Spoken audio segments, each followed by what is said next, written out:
What is up, everybody? Welcome to Comic Book Club. I'm Alex. I'm Justin. I'm Pete. And we're coming to you live from a bunch of different places. We are live on Facebook, YouTube, Twitch, X/Twitter, or Instagram. Maybe you're listening later on Android, Spotify, Apple, wherever you listen to podcasts. Don't listen on Google Podcasts, though. I know I've been saying this a lot, but actually they extended a little bit. It's my favorite part of the show. Well, I'll tell you what. We still have News. A couple of hundred people who listen on Google Podcasts. I just saw it, and I was like, guys, I've been saying this for a month. There is no Google Podcasts anymore after March.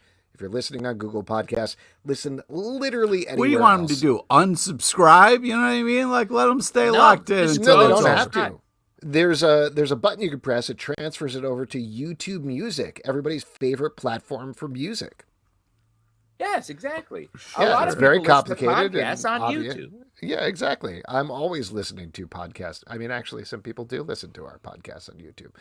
Wherever you're listening is all good, but wherever you're... Oh, Michael Tillman says, I've been downloading past episodes on LimeWire. Is that cool? Yes. Very Michael, as all of our file names are comicbookclub_xxx.notavirus.exe. If you got that file, you are good to go. We're packaged with some sick Pearl Jam bootlegs and some like very sexual pictures of Dave Matthews. So definitely enjoy those as well. Very sexual. Wow. Very. Well, anyway, why don't we get into the bulk of things here and kick it off with the thing. The bulk. Bulk Kick and it off with skull. the thing that we do at the beginning of every month. We give a little bit of a shout out to the folks that support us on Patreon. Anybody who supports us at $5 and up, we give them a shout out to their names. We, of course, appreciate everybody's support. This show, in fact, does cost a lot of money to do. We could not do it without you. But why don't we jump into thanking these folks? Oidis Larson. Aaron C. Hollis. Adam DeRose. Adam Marks. Adriel Moreland. Elena Fontenot. Amanda Harris. Andrew Primo. Andrew Tillman. Beercat PhD. Carrie Matthews. Chris Leatherman. Christina Jaramillo. Christina Rensfield. Chris Terlizzi. Clemens Luer. Dan Snow. Daniel Cabral. Daniel Fuentes. Daniel Warden. Closing out the Danny block with Danny Heck. Moving it on to the Davids with David Donaldson. Debbie Gloom. Dennis Scott. Derek Mainhart. Doug Sotoway. Nice. Dylan LJ. Eduardo Martinez. Emmett Quish. Enrique Chumbez. Gerard de Villiers. I want to unlock the secret Patreon quiz. What? Wow. Look at that. Not it. Somebody else has got to write it. Hold on. We'll come back to that in a second. Let's keep going through the names. We'll talk about what just happened here. Ian Rainey. Ian Thomas. Isaac Carter. Jake Fry. James Connolly. Jaron Townsend. Jason Donahue. Jeffrey Whaley. John Henderson. Jonathan Chong. Jonathan McCool. Joshua W. Broxson. Joshua Wright. Julian Labato. Kelby. Kevin Kleinrock. Kieran Broderick. Cody Thomas. Lance Kaminsky. Lawana Thomas. Maddie. Mad Max Pliskin. Matt Tice. Matthew C. Hernandez. Matthew DePalma. And that's it for the Matthews. Moving on to the Michaels with Michael McAuliffe. Michael Tillman. Nelson Kelso Martinez. Nick G. Nick Grayson. Official CBC chef Brett Macris closing out the official CBC chef section of the list. Stray Bullies. Omnia Solart. Oren Dix. Pedro A. Rangel. Provocative Ambulance. Rev Mikey. Robert Pedinato. Roxanne Tyler. Hey, RT Sizzle! That's the mom section closed out. Sarah Schottmuller. Sarah Schaefer. Scott England. Stanley. Tamela Rush. Taylor Bryan. The Big Flood. The 12 Banch. Victor Perez. Will Buchanan. William Leach. Zachary Bachman. And of course, Zika's Viral Comics.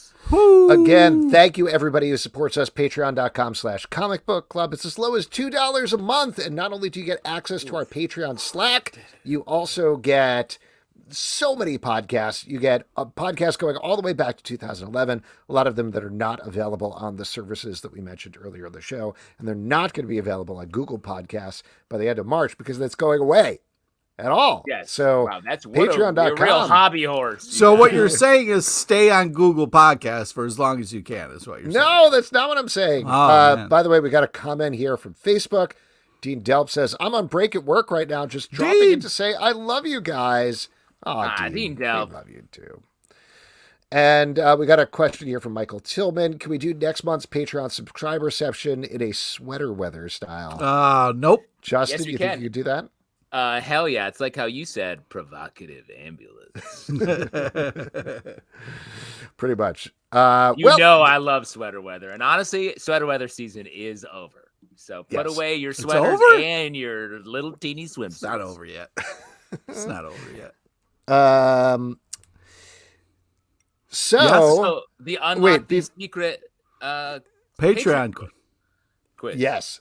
So someone so- said, I want to unlock the secret Patreon quiz. And, congratulations, you've done it.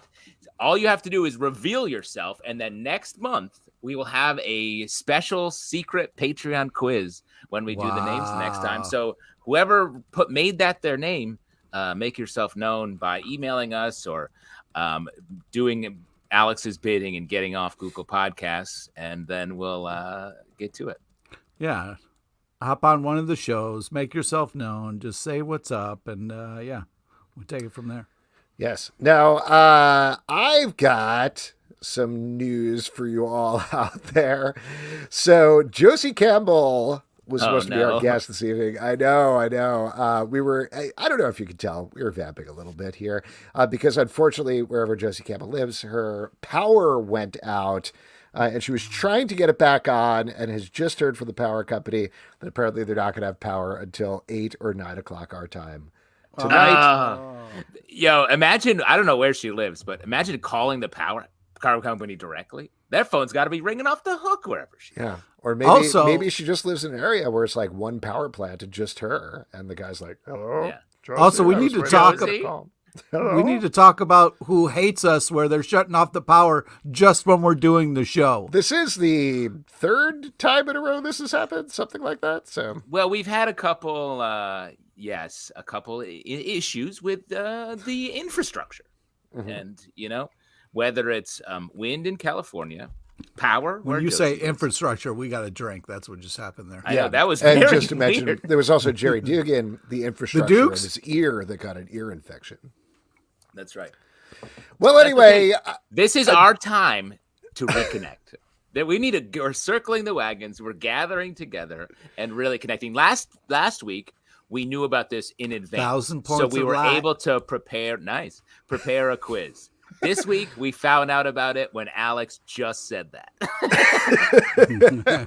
So I'll tell you what, why don't, there's plenty we could probably talk about. We could talk Hell about yeah. some news. We could talk about Aquaman 2. We've all seen that. But come on. I'd love to get all of your questions. We do Q&A usually later in the show, but if you got questions about absolutely anything, we would Give let us you some know. big And in the ones. meantime, Michael Tillman brought up something that I was about to say. It is, of course, Super Tuesday. We're a very political show. So let's bring you live updates from Super Tuesday. What now, a horrible idea. well, we focus on superheroes here. So why not Super Tuesday?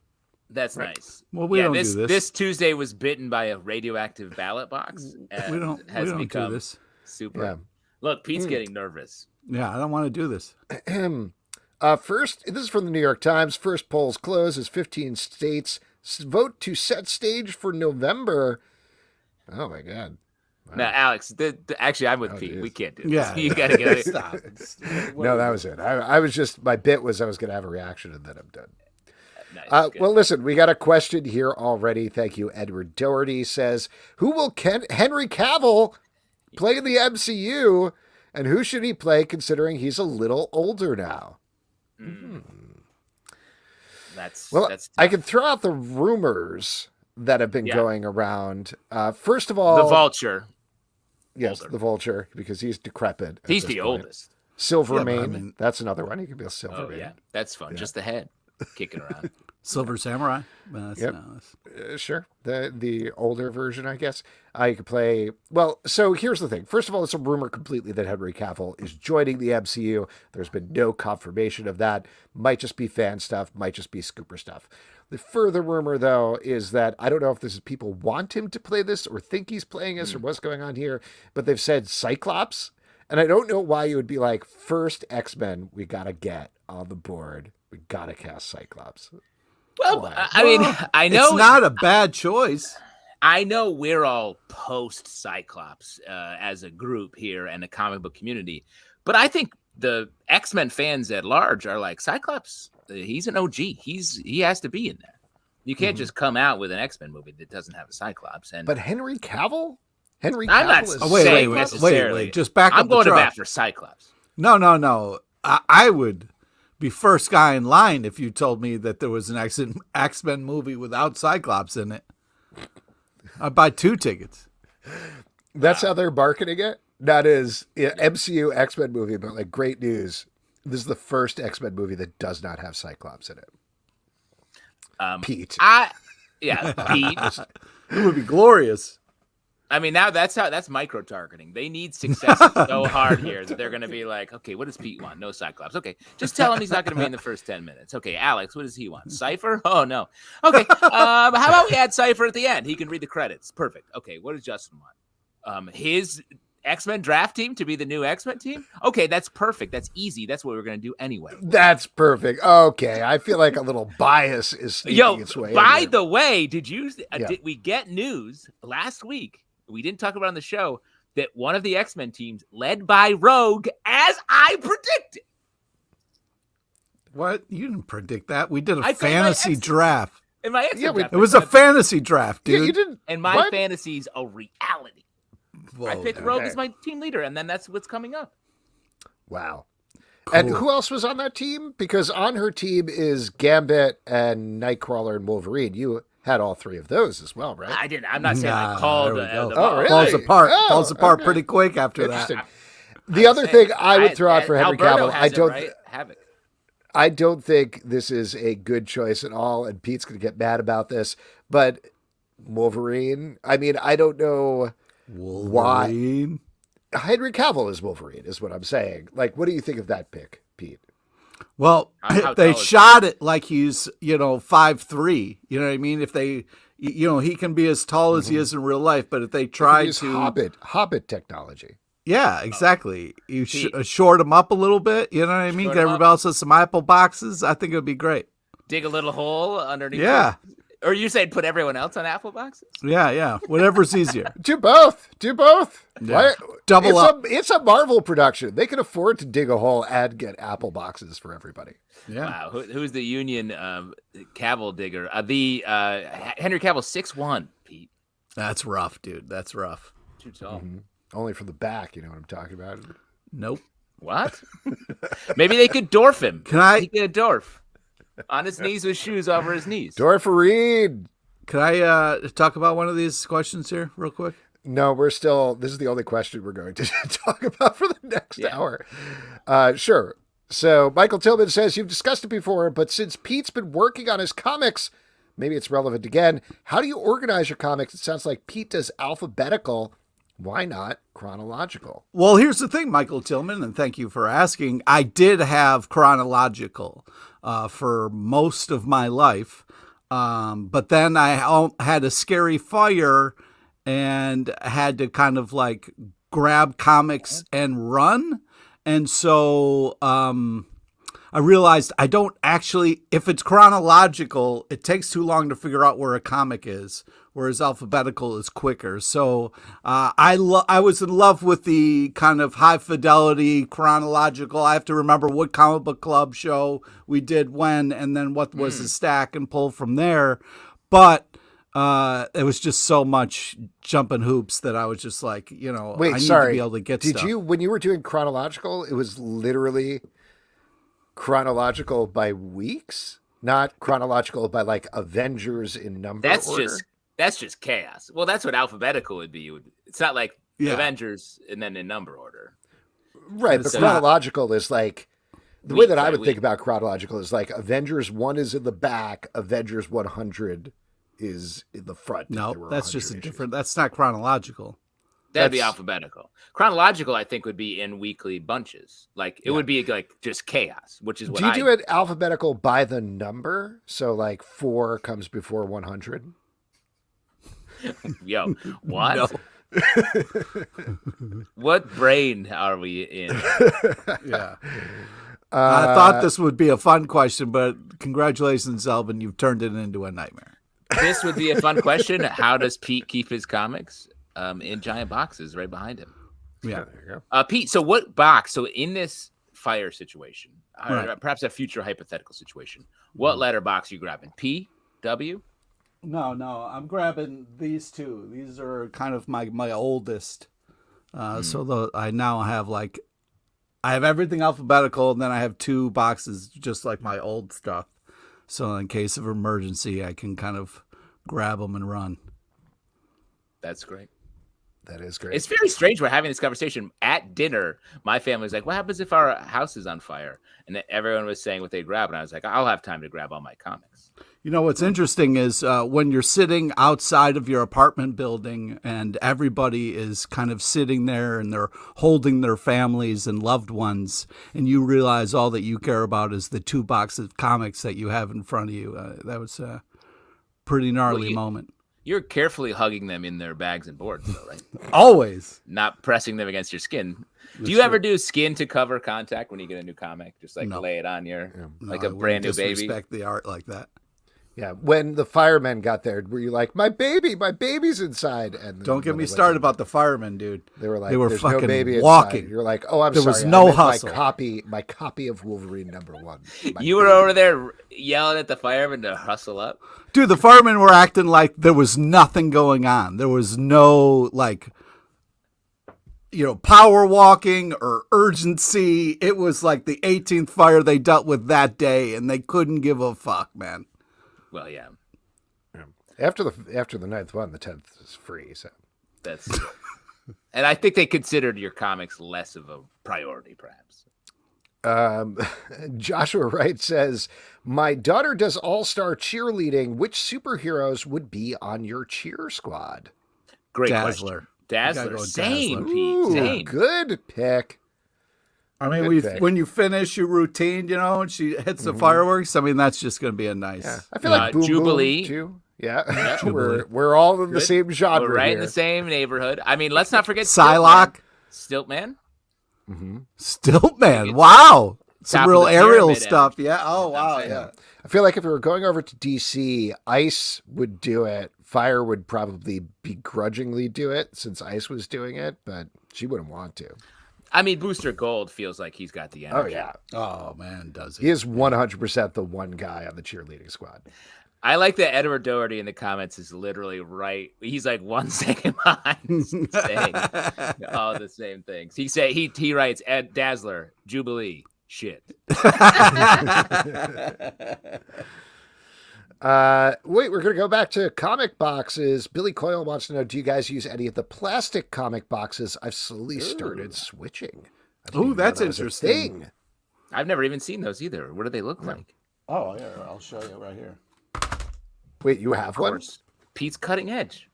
That's for flood protection. Oh, smart. More of a bin. It's a bin. It's a bin. Yeah, but I like also that. have That's good. other styles. But yeah, I can understand just because I had flood damage and the paper boxes, cardboard didn't hold up, so switching to plastic makes sense. But the problem I have with the plastic is you got to get the right size bin because otherwise it's going to affect the comics. And a lot of times plastic bins are not really. I got one of those. I got a bin for the comics. It was like one of those big round ones that's usually sitting outside on the curb. I was storing my stuff in there for like 24 hours. And when I looked back the next morning, it was gone. It was a total disaster. Yeah. Never use the plastic bins again. The old circular filing cabinet situation. Are you saying you put your comics in the recycle bin? Is that what you're... The what now? Who said what? That's good stuff. we're keeping going on the same theme. Joshua Wright says, any catastrophic, comic reading experiences, for instance, my cat once got scared, attempted to jump onto my lap, bumped my arm, which jerked my hand into my coffee, spilling it on the comic. That's what I call, that's a Final Destination situation. It's man, very that's much rough. like you have a vision of that happening. Joshua Wright, thanks for sharing. That's rough, though, dude. I had a comic blow into a lake once. Blow into a lake? Yeah, but reading stack down by the water. Wind came up. It just took it out of your hand, or were you trying to sail with it? What the heck are you I was doing sailing. with by the water?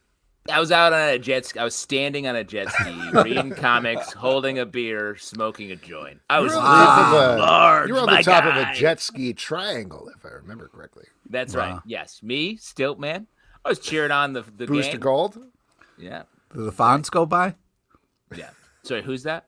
So I'm a millennial. I don't know what the fuck you're talking about. Sorry. That makes sense. I dated myself a little bit there. You certainly did. I gotta say, no, none that I can really think of. Never? I mean, Not other one than, time? I'm sure there's times that I've spilled something, but The time you were reading some of your pornographic comics in public, which is every week, I guess. Anyway. every day, man. Every day. I really try to push this true narrative Sweater that Alex reads pornographic comics. Well, for our show, Frederico Rosa, how often do you guys read older comics? Like older pornographic comics, as I assume. The classics. Please, let's get off of this. Yeah, I'm always reading the oldest pornographic comics possible at the Museum of Natural History. Nice. Well, I like to stand by the exhibit with the urns, and I'm like, these were the original pornographic comics, child. Sir, this is a class. This is a fourth grade class. They got to learn sometime. To answer his question, not as often as I would like. Usually what happens is I'll read something that reminds me of kind of like an older story, and I'll be like, oh man, yeah, I love that story. And then I'll kind of go back and read it. So it's usually something kind of triggers a memory, and then I kind of go down a rabbit hole of trying to look up and find the old comic to read. Not very. I would say not very often. I would love to. I'll go back and reread Starman once every year and a half, sort of top to bottom. Still very good, but not a ton. What I would love to do if I had more time and fewer children is I would sit and just randomly grab some comics from a stack. Mm-hmm. Just a random pile, walk up to a pile, just kind of sit No, that's there. great. Like stuff you've read before, you grab and suddenly you're in the middle of an X-Men run or something like that. That's fun. Exactly. Completely random. That's what I like. I like that. Shuffle. I want comic book shuffle. That would be great. We read a lot of stuff for the show, and that takes up most of my comic book reading time. So let me be honest, all reading. Pretty much. Yeah. That has eaten my brain for reading anything. Yeah. Strickler says, favorite board tabletop games. You guys play any of those? I play a lot of them because my son in particular is obsessed. But With which ones? so I would say the Is he a big sorry one that guy? are what? Yes. No. The best tabletop game. I love to be put together a team of 4 adventurers, all my sorry pieces, and head out from the start, trying to slay my rivals. So he goes to this place called Game Lab here in Brooklyn, which is an after-school program, which is great. It focuses on cooperative play, which, I don't know, I didn't grow up with it. I mean, I think most people our age probably didn't grow up with where we knew family games as, this is the time where we're all going to hate each other at the end. We're going to be like, let's sit down for a nice family game night. And then at the end, nobody's going to talk to each other for 24 hours because we're all so mad. What were you fighting? What would you be fighting about? The game my family fought the most about was Mealborn, the French card game. Yes, the race to 1,000 signs. Everybody was so serious about it. I can't believe you just pulled We would get into shouting matches, and people would be like furious about that game. Monopoly also wasn't good. Sorry, everybody was serious about it. I stopped playing Scrabble with my mom because she would whoop my ass every time. Yeah, nice. And you would flip the board out of anger halfway through. Yeah. Mealborn is, just to lay out, it's a French card game about driving, It's so insane. We How found the fuck did you guys know about we this? found a deck of this when I was at college, and we would drink and play Mealborn, and then we did a race to 1,000 Keystones, where we bought 30 racks of Keystone Light, and we were like, Wow. "This will take all semester." Nope. Shockingly fast. Did we race to 1,000 Keystones. My point, though, and I know this sounds very old-fashioned, but I did not grow up with cooperative games. It was all competitive games.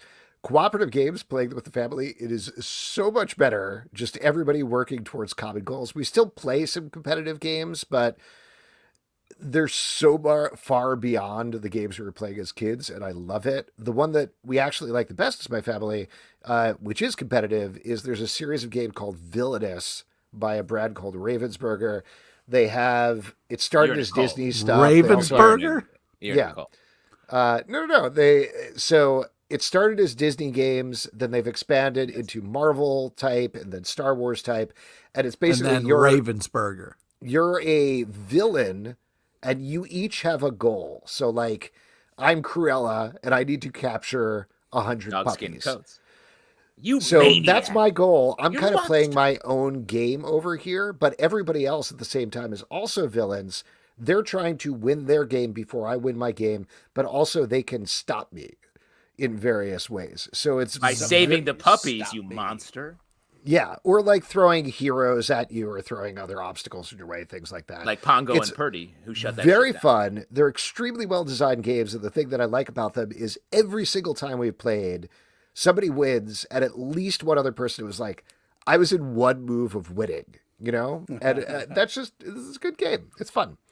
The other one, my son has been super into, this isn't a board or tabletop, this is a card game, but Lorcana, which is like Disney, but for Pokemon. And he's been sort of obsessed with that, but that's another actually pretty fun game. Recommend that. Are you trying to capture all the Disney characters? How is it like Pokemon? No, like the card game's a little different. It's battling with Disney characters, but again, it's a very quick game. The other one that's cooperative that I will throw out there is there's a game called Horrified, and it started with a Universal Monsters thing, and it's basically you're in a small town and all working together. You need to get rid of the monsters in the town, and you could play at different levels. So like you can play it's just Dracula, or it's Dracula and the Wolfman, or it's Dracula and the Wolfman and Frankenstein, etc. And it gets exponentially more difficult the more monsters you have in play. Super fun as well. There's a lot of time you just spend being like, okay, we got to do this to get rid of Dracula, but if we go over there, that's going to mean Frankenstein's going to get us. That's fun. Is it one of those fun games where at the end you realized you were the monster? Yeah, it's you flip open a thing at the end and it's a mirror and you're like, oh shit. Yeah. Oh no. Oh shit. My kids aren't quite as old as yours, so we've been playing mostly Sorry and Shots fired. Yeah, that's not shots fired. That's compliment lodged or friendship achieved, I guess. Conversation started. But we also play like sort of your find the pairs and all that. But when growing up, we were card game people, and Pitch or Setback as it's known and Euchre were our family card games because we like to yell at each other and stuff. Wow. And then now lately my family gets together and after many drinks, we play Family Feud where we literally line up and play the feud. And it's so loud. It's so much screaming. Who hosts But it? that's right. We take turns. Wow. Let's play the feud. Awesome. Love it. Great question. This is from David Cruz. Which comic book or comic book run is the most valuable, price-wise or sentimental, nostalgic in your collection? That's tough. I'd have to really go back and give it a dig through. I've got some early Walking Dead issues that are probably worth a bit. I've got some very old Jugheads. Oh. That might be worth from like comic books or just 60s. The tops of no, actual just Jughead, the tops of jugs. That's we all refer to them. Yeah, we have Jugheads. Yeah, that's what his name. Yeah, I don't know about actually valuable. About sentimental wise valuable. Sentimental wise, I've talked about this on the show before, but I have a box of comics from when my dad was a kid that are basically dust at this point, but like Fantastic Four Annual #2 and stuff from around that time period are in there. And so that's one that I'm like, I love that I have that. I'm so scared to ever open it or look at it. I don't want to touch them, but Get them graded, Alex. Sell them. Sell off this sentiment. here we go. How much is this dust worth? Oh, man. What do you think? Pete, what about you? Tell me my dust. What is my dust? I got some old, like Casper the Friendly Ghost and Hot Stuff. Some old Felix the Cat. You've always been a hot stuff guy. Oh, I love Hot Stuff. Yeah, Hot Stuff was great, man. That was good stuff. And just describe Hot Stuff for people that might not be familiar with your Boomer era comics. He was a little devil, but he was not like Mephisto. He was nice and was misunderstood a lot of the time.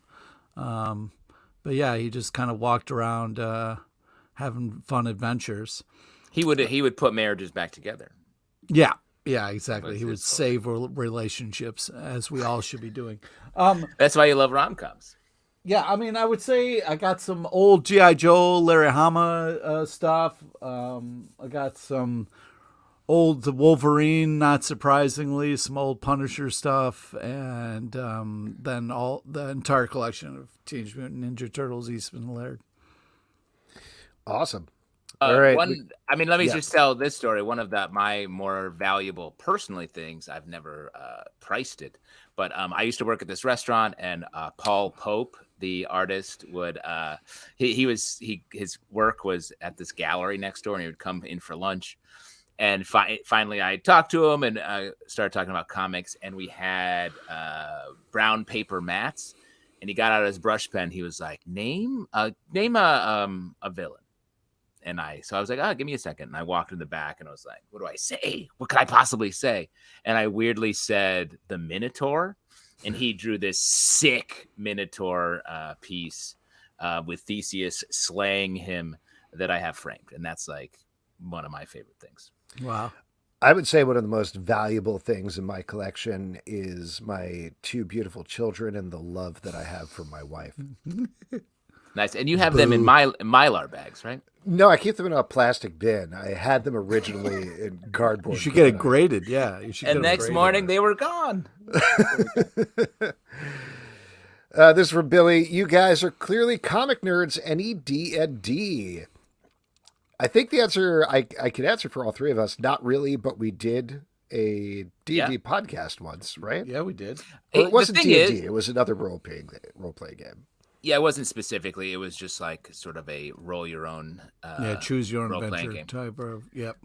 But I do think we are that type of people. I think. But what scratches that itch is doing comedy. I mean, we do comedy to varying degrees now, but doing improv is like on stage D&D in a way, because you're literally like making a bunch of rules stuff that are made up. Yeah, exactly. And you got to kind of play within the parameters that you're given, for sure. Yeah. And I mentioned this before on the show, but I used to play D&D back when I was in high school. Cool.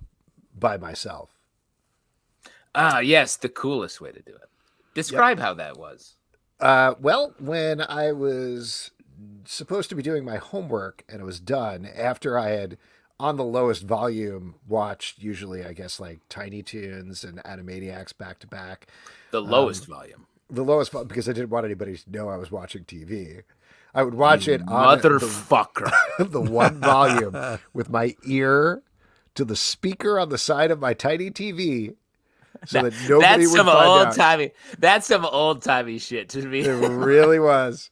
And then when that was done, when I'd be like, well, still more time till dinner, time to play D&D, I'd open up my drawer where I'd filled out my character sheet, and I had one introductory Dungeons and Dragons manual that I played the same game with myself over and over and over again. So you played with yourself a lot. Yeah, when I was a teen. Yep. Sure. Feet. That's the time to do it. Yeah, man, I rolled that D20. You know what I'm talking about.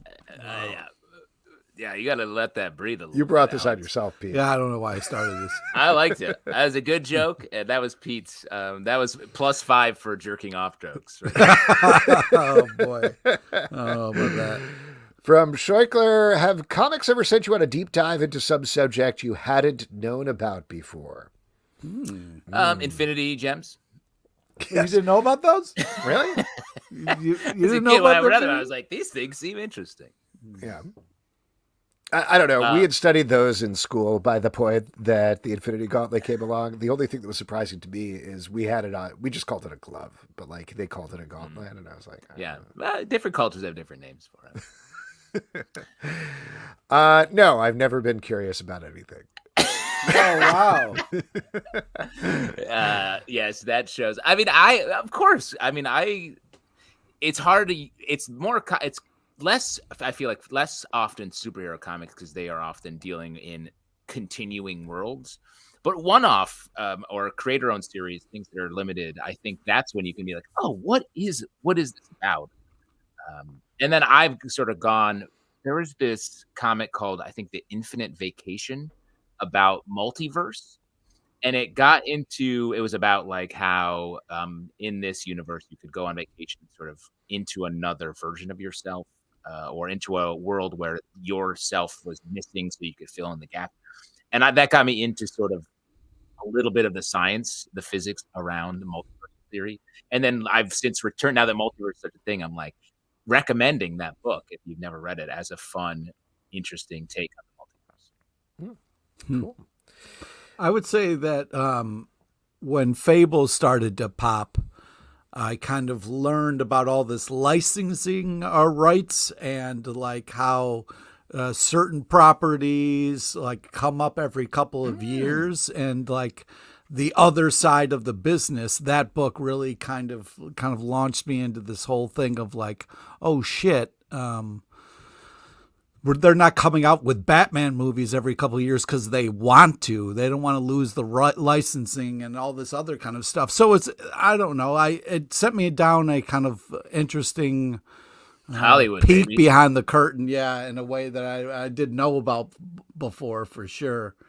But I would say the other thing is Michelangelo's Teenage Mutant Ninja Turtles issue where he teaches you the nunchucks.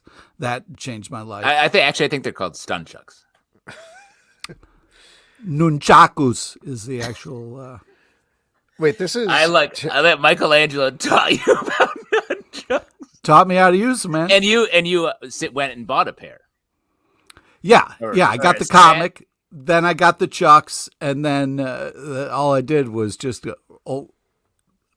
learn. So why do you have such a Raphael attitude?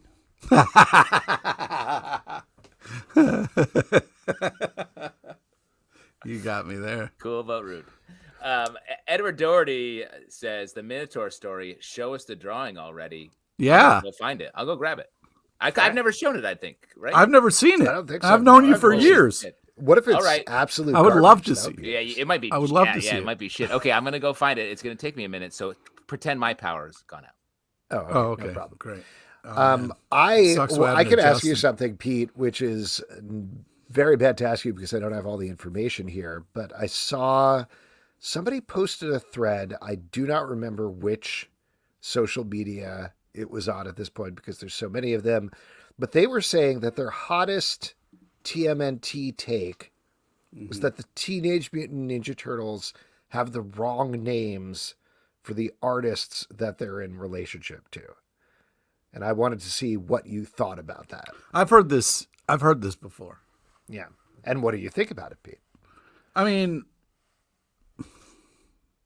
maybe, you know what I mean? I mean, sure, but like at this point, who cares? You know, we've already established who's who and who does what. So yeah, I mean, it doesn't change anything for me if it's wrong. You know what I mean? Well, like Donatello does machines, right? Right. So it should be Da Vinci is the guy most associated with machines. But his name is Donatello. Yes. Well, here's my question is, do you know why they chose, and I'm asking, I don't know, do you know why they chose the artists that they chose? I mean, in the original comic, Splinter talks about why he chose certain ones for certain people. It was all about what he wanted each turtle to kind of have as a guiding light or a guiding principle. But yeah. I mean, That's in the first issue? No, it's good, kind of later reveal. I was going to say I could run off camera and just go search for it, and you could sit here by yourself for a while. Oh, great. Yeah. That's everybody. Yeah. I'll run the show. Yeah, no problem, man. Yeah. All good, man. Tell you what, while Justin is going, should we move on to our next section? Actually, we've got one more question here. That'll kill a little time. Brett Gallett says, would you ever consider reviewing webtoon romance comics? I would love to get Pete's takes. Ooh. That sounds fun. Yeah, I like that idea. I like webtoon stuff. I mean, I don't know specifically what Brett's thinking of. Heartstopper is one of my absolute favorites. The other day I read Nothing Special by Katie Cook, who we like a lot. Dude, Katie Cook is unbelievable. Also, super nicest human being ever. Oh my gosh. Yeah, she's great. And that's just been collected as a graphic novel. So yeah, sure. Folks, recommend some and we'll check them out. Yeah, definitely. Mr. Demo 73 says, do you still buy comics in singles or digital? Well, if I'm going to the store, I'm buying singles, but usually we get review comics sent digitally just for ease. But yeah, I would love, if I'm buying comics, I'm getting single. Yeah. But yeah, I definitely actually buy more trades because that's how my kids. No, that's not true. I've been going every week with my son and buying single issues for him. So singles for sure. What's he been into lately? His big fandom is X-Men. He loves X-Men. He reads all of the X-Men stuff except for the stuff that's inappropriate. Like I do not let him read Wolverine right now, for example. But he likes the Spider-Man stuff. He's really into the Voices books. I'm not quite sure why. I should talk to him about that. But he's always like, oh, is there a new Voices book? Let me pick that up. So I think he just likes seeing diverse voices and reading all the short stories and everything. It's probably also more digestible. He really likes Edge of Spider-Verse, I think, because, yeah, definitely not Pete's son. Why would it be? It's been a long-standing question on this show is whether my son is your son. And I think we've finally determined it's not your son, Pete. I still want to see the test. I want to see the test. You guys ready? You have it. Yeah. No, go ahead, please. We're just killing time. Took me some digging. But reflection. Oh, the reflection is holy shit. Whoa. That looks insane. Can you do anything about the glare? No, it looks great. Anybody listening on the podcast, it looks amazing. It is a fantastic picture. Oh my God, look at all that detail. The Minotaur. Yep. I can't believe he did that. Like, how long did that take him? Like 40 minutes. Wow. He just pulled out his brush pen and did it. He did that in 40 minutes, just sat there. That's a lot of work, man. It almost looks like Max. Mm-hmm. Yeah. Good call. Well, that's great. Thank you for sharing. That is really cool, man. That's great. I'm going to hang it up back on my wall here. Yeah, you should keep that in your safe or something. You know what I mean? Yeah. I'm going to come over and steal it. What's the best thing to come from doing this podcast? That's the question we got here. Do you mean the best thing to come, like in the future? Oh, because I'm curious. Lifelong friendship. Oh, Pete, that's nice. You mean that, right? You mean with us? Or are you talking about? I was going to say my son. I would not have my son if it wasn't for this podcast. That's true. We encouraged Alex to have children, and we're there at the conception. No, I don't know. We were there rooting you on. My entire day job, I mean, a lot of it came off of like freelancing and building up clips there, but certainly a lot of the jobs that I initially got and were comic book journalism jobs. So I don't think I would have continued to work in journalism if I wasn't able to build up that level of clips through writing, which came directly from this show. I mean, I think this keeps me personally sane, fresh, like keeps me thinking young. quickly. Like I love, yes, all of these things, which I think just interviewing people, these are the kind of things, kind of skills that I feel like I use in everything that I do, especially in meetings, pitching, all that kind of stuff. Doing the show, I think about a lot when we used to do those live interviews at New York Comic Con, where they'd be like, okay, here's the next person. It's Seth Rogen. You know about his thing, right? And Alex and I, or Alex or Pete and I would be like, uh-huh. And then we would just have to make it up as we figured it out live on camera. And that's like, those pressure situations that's great. Yeah, I would have to say, like some of the people that we've met over the years has definitely stayed with me. The boothmen we've had, the amazing interactions we've had at Comic Cons. Even when we were in Baltimore, we got to meet some of the awesomest people who came up to our booth, and I got to take a picture with. It was really just very cool and kind of energizing. I would say my favorite though is when we were doing our live show. Oh my God, I can't believe I just blanked on the name of that bar. Fontana's, thank you. Yeah, and there was that family who had just come from the M&M store, and they all had their bags, and there were 4 of them, and 3 of them were completely checked out, except for the one girl. You bring her because they came from Ireland. Right? They came all the way from Ireland, and it was her pick. Like, they all picked one thing they were doing in New York City, and she was like, I want to go to Comic Book Club, and I just thought that was the coolest thing. The fact that why they were visiting in Ireland, they came all the way over. So that's pretty. We're huge in Ireland. In Ireland, they talk about Pete LePage. Edward Doherty says you got killed in Lock and Key. True, except I actually did not die. Yeah, no, you died. got hit with a boulder. You died horribly. I lived. Yeah, but do you call it living when you're just a small town doctor? That's also Doherty brings up a good point. I mean, the fact that you read these comics, but then we got to meet the other people on the other side of them. I mean, Joel Hill and Gabriel Rodriguez are just, some of the coolest people, and the fact that we got to know them enough that they put us in the comic as a thank you was just unbelievable.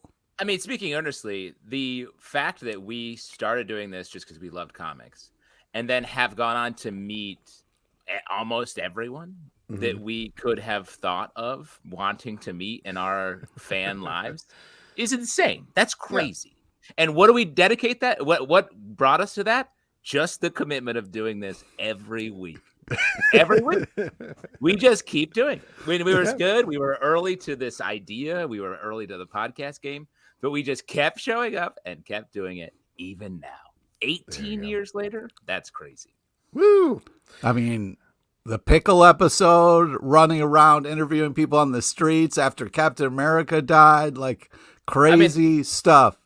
That's what I'm talking about. That kind of stuff. That's what also entertainment is now. We were doing stuff at a time when it was fun to be doing that. We had to make it up. Mm-hmm. More to come.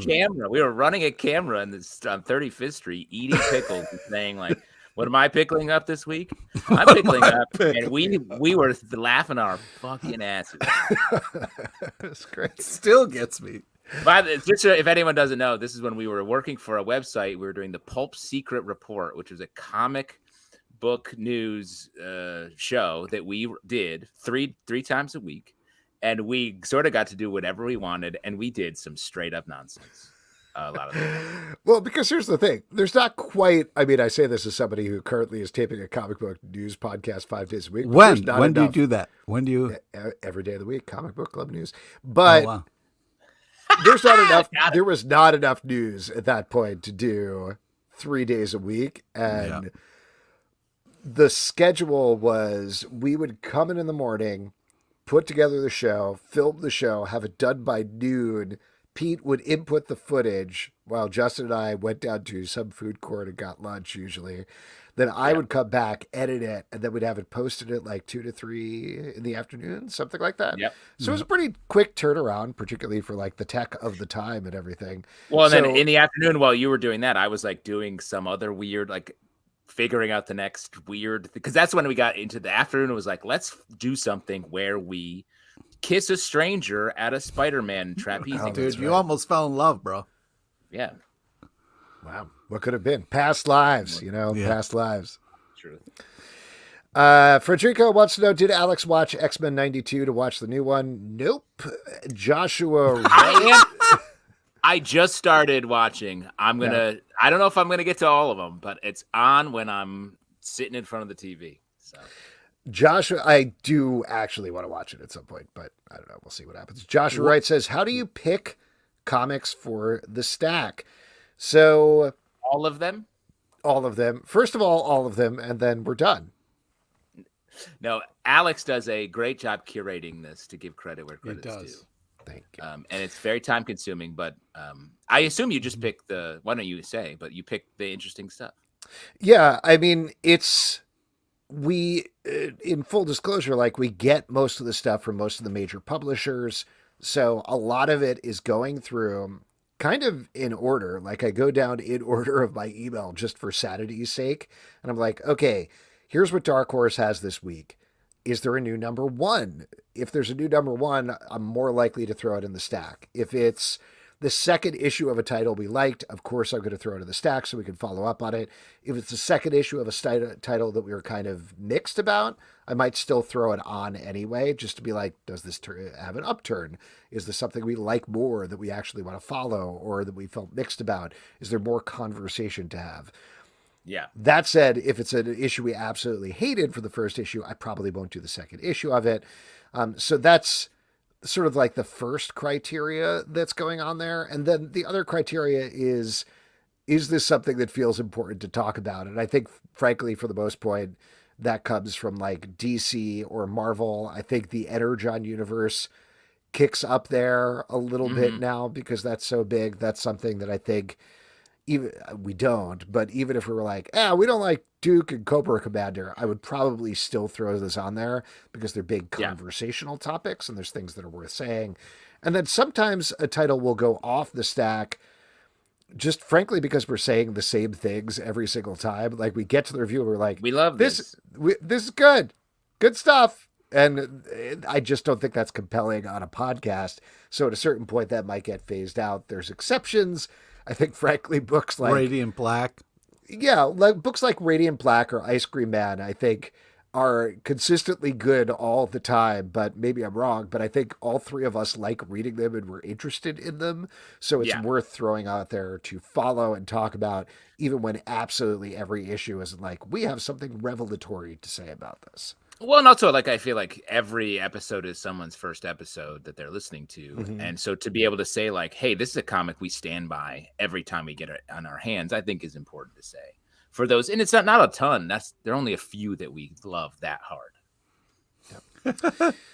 Love that hard. We got a comedy question here. Any thoughts about the cancellation of Just for Laughs? Oof. Problematic. Ouch. The Just for Laughs. That's a staple.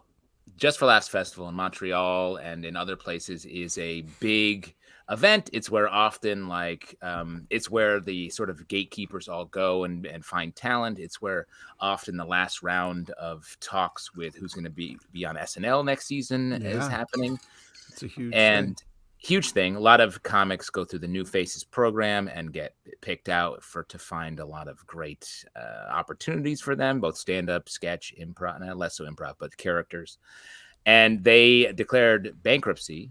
It's a Canadian company just today. It's tough. Canceled the festival. It's great for Montreal too. The amount of 100%. people and everybody who's kind of paying attention to Montreal that time. It's just I've been there for it. It's awesome. It takes over the whole area, and it's just a lot of really cool people in one place. I was there last summer working on a show there, and it was very cool. I feel like something will take its place. I actually, the character show, Characters Welcome, I do on Wednesday nights live stream is produced by Just for Laughs. So I'm Ooh, curious yikes. what that's Oh. gonna Business Daddy's in trouble. Business Daddy's in trouble, Okay. so we'll find out about that. But yeah, it's generally bad, I guess I would say. Stinks. Yeah. And let's take Heartbreaking. one more question here. This is from Nat Townsend. How many episodes with no guests will it take for you to go completely insane or tell us your darkest secrets? I We're don't know, like literally- -1. We're 3 minutes away from it right now. Yeah, it takes 5 seconds of dead air before it where it'd be like, I killed him, man. I killed him. that's ridiculous. The fact that that's right there is a little scary. There's Albatron. Yeah. Well, I will say, I mean, we'll tease this at the end, but we have 3 guests next week, so I'm not too worried about it. But we'll see. Yeah, what happens. way to triple it up there. You know what I mean? Gotta Nice have, job. You never know with the rolling blackouts affecting. No, man. Yes, that are affecting very specifically the comic book community. I want to mention, but Targeted. targeted. All right, why don't we move on to our next section, which is trivia, and for that we're going to turn it over to Pete LePage. Hey, all right. This is the part we give back to you, the lovely audience. It's an opportunity to win $25 free in the form of a gift card to Midtown Comics online, because if you had $25, you go to a comic book shop. All right, so all we need is a brave volunteer, first hand up, pick me, something like that. A Dazzler cheer. Yeah, go Dazzle. Ooh, Corey Chichere. Hey, Corey. Yeah. There we go. Corey's got it. All right. right. So, Great. Corey, just drop your answers in the comments, and you'll win $25. So, Yeah, all right. Here we go. Welcome to trivia with that is about comic book anchors and a small nod to the legend Charles Deercop, R.I.P. Please listen to all 3 options before Anchors. making your selection. Here we go. Question number 1. This legendary anchor worked on everything from Star Wars to Avengers and is from Queens. Who is it? Is it A, Spider-Man, B, Tom Palmer, or C, Sam Elliott? Only one of those works in the comic book industry. And I will mention, I don't know if this is a hint, but Tom Palmer is the inventor of the Tom Palmer, a drink that is half iced tea, half ink. First off, R.I.P. Tom Palmer. Okay, let's just get that out of the way. And that's Then the other way. secondly, R.I.P. Arnie Palmer. And the fact that you're disrespecting... Got him on his Palmer. Yeah, don't. I'm let's part not- of I would Arnie's not. army, bro. Don't fuck with me, bro. I love an Arnold Palmer. And let's not forget good that Sam Elliott was like, ink, it's what's for dinner. Hey, Corey was right. B. Well done, Corey. All right, here we go. Question number 2. This next amazing inker is known for his work on Civil War, Superman, Batman, and of course, Wolverine. Who is it? Is it A, Dexter Vines, B, Dexter's Lab, or C, Cloris Leachman? Wow. Yeah. Dexter's Lab was pretty heavily inked. Like, it had Yeah. some pretty Yeah. thick Yeah, lines. yeah, So yeah. Thick lines.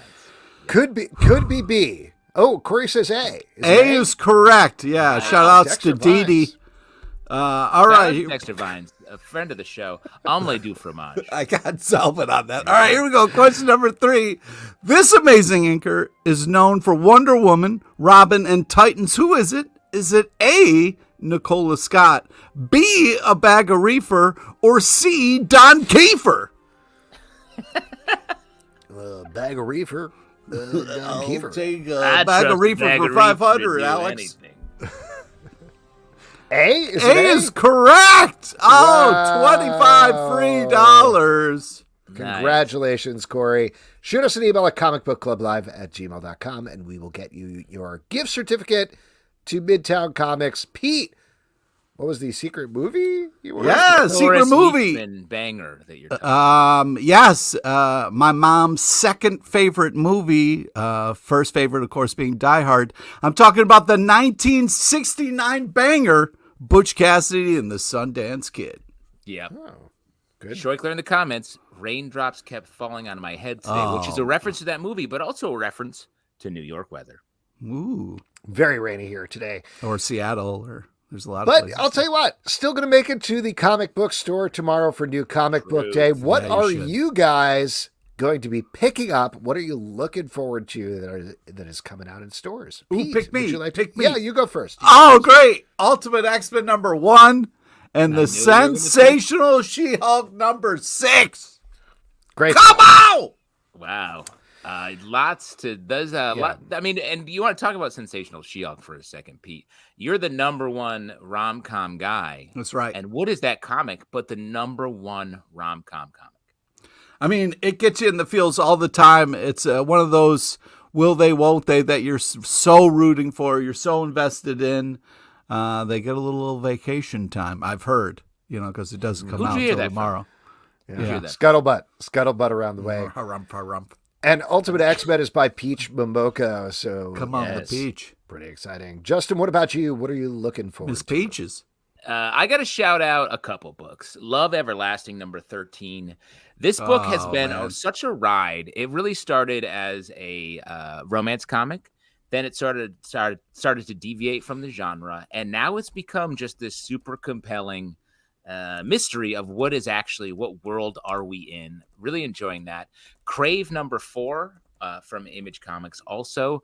Really enjoying this, which is this sort of sexy thriller dealing with some tech out of control, great characters, really well drawn, that I've been loving. That's by Maria Lovett. And I was going to say one more, and that one is, of course, Doctor Strange #13. Oh, We were talking yeah. about D&D earlier, and the preview of this book was D&D. based. Yeah. So looking forward to Also, just a great use of Taskmaster, I feel like. You know what I mean? Potentially. We'll see. We'll see what Potentially. happens. Couple that I am very curious to check out that are coming out this week. First of all, Marvel has so many big issues coming out. It's insane.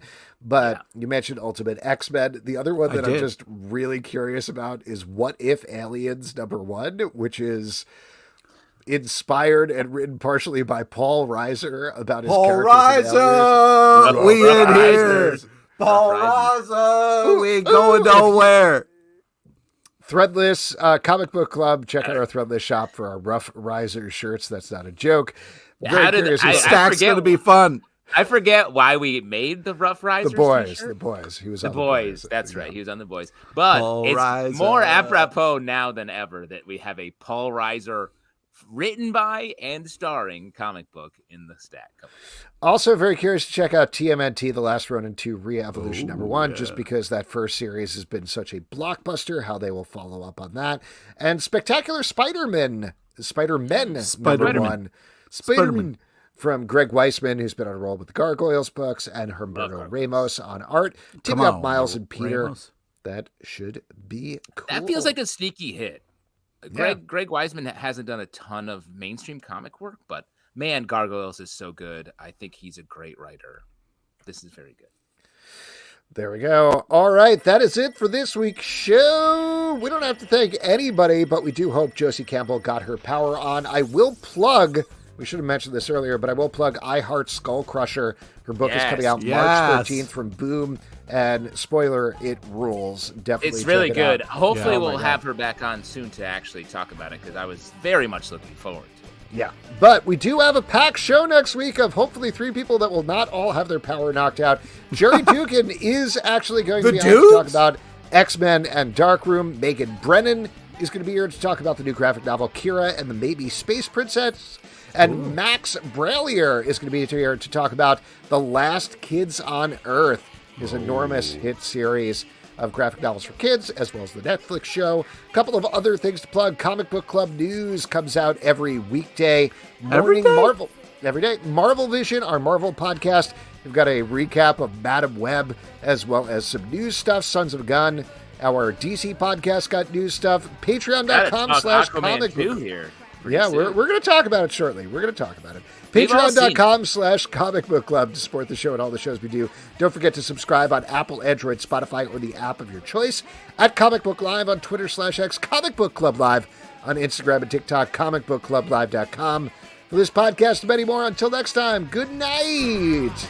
Good night, folks. Rough Riser. Take care of yourself out there.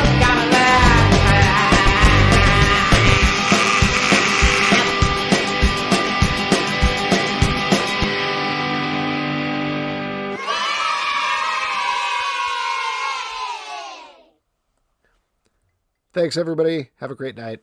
No guest, we talk longer. Show's longer.